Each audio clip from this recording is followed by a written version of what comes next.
I learned the hard way that me being angry is me not being vulnerable enough is what that means for me, right? It could be different for other people. Right. But when I'm angry, it's, and I've heard this myself in therapy, that a lot of times anger is just a mask for other emotions, typically sadness. Yeah. And so for me, that would happen because that was like my go-to. It's easy to get angry and not have to feel anything else, because feeling vulnerable is far less. There's power.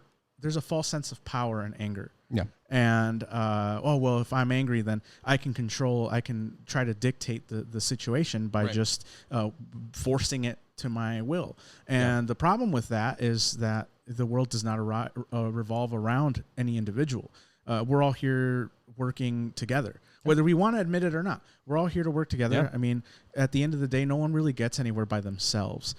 At some point, somebody helps you. Yeah. And it's better that way, because if we have other people involved, all of a sudden it becomes it's like our project now. Yeah. And that's what happened between us two, is that the one thing that here's the biggest mistake I made with our projects in the past, is that I wanted to be in control of like the outcome, right? Which is impossible. Like you can't do that. Right. And that's whether you and I have a certain will. Like it's likely that it won't turn out that way. Fair. So if we just let it breathe, so if we just go, hey, whatever this turns into, I'm just happy that we got to work Roll together with it, and we both put our ideas into it, and it didn't have to be one or the other. We were just happy to get it out there. It almost makes it into what we wanted in the end. In the end, it was better than any of our individual ideas. I think a really good example of that is that video that we did with the gum, the pack of gum. Oh yeah, like just that short alone out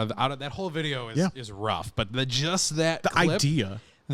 Even the execution of that idea, with the legs coming in and everything, like that was your idea. It was just like, what if we just had like a leg come in at the last minute when everybody's hands come off the gum? Like that whole concept of like of everybody coming in with their hands and the foot and the gum. It was just so, the little wiggle, like everything was, the comedic timing was good. So well executed. It was just because of the fact that we just sat there and we're just like, okay, well, it was one of those things where, I did not like ideas like that. Like I was like, no, we changed it. No, let's not change it. Yeah. It was such a good change. So here's for context for people that maybe don't know us individually well enough. The thing, here's, your ideas were very like, I want them to be suitable for all audiences. Yeah. And mine and David's ideas were, I want it to be as crazy as possible, absurd as possible. And that's where we would clash. But the times in which we both were like, okay, I'm just happy we got all these people together. Yeah. Those were some of the best. That's some of the best videos we've done. But it was fun that way. It was fun when we did it that way, when it was like, it doesn't have to be anything. It's just, hey, let's try this. And then we try it. I was so afraid to try things because I was afraid that if we tried it, it would kill the idea. But then when it's just like in my brain, it wasn't an option of like, we can try it. And if we don't like it, we just have extra footage. I think the fact that we've had so many failures in our life now, it's like there's like no point in not trying it anymore. Yeah. Yeah. It's like almost like my brain got tired of it. Mm-hmm. I was like, why am I so stingy about shit? And it's so anyway, that just to me speaks volumes on the progress we've made. Yeah. Right. Man. So to get back to what I wanted to ask you about before. Yeah. Sorry. A year in review, right? You've done this now for a year. You've gotten, we've had our ups and downs, as we all do as people. What is the last year? What has the last year been like for you doing all this? It's stressful, but worth every second. I mean, I think I've done a lot less than I wanted to do. I mean, I know I've done a lot less than I wanted to do.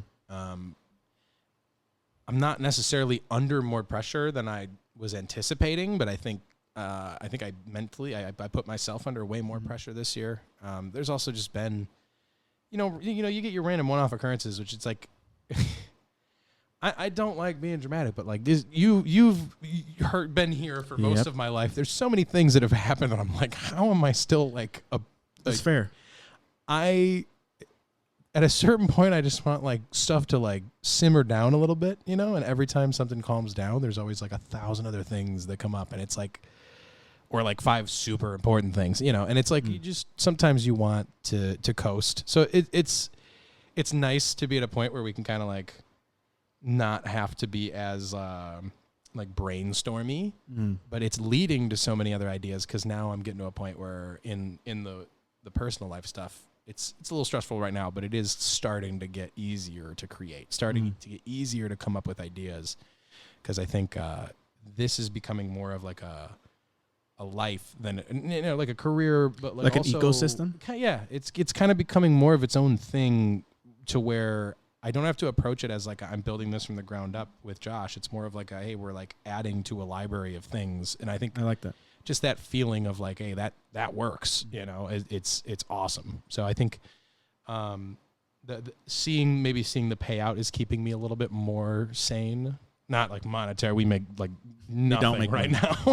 We don't make money. But the payout, like emotionally, and seeing, you know, socially what people have said, you know, even just within the small groups of people that have been kind of seeing our stuff, it's been really nice. So I think if we can have like one person, if we could bridge a gap for one single human, which I know everybody says that, oh, if I could touch one person, if I could make one person smile, if I could make one person laugh when they're sad. Like, I get it. They're from New York. They're all just, if I could make one person. I don't think, I think there's more power in what we're doing, as far as like how it helps people. I think there's some voices that may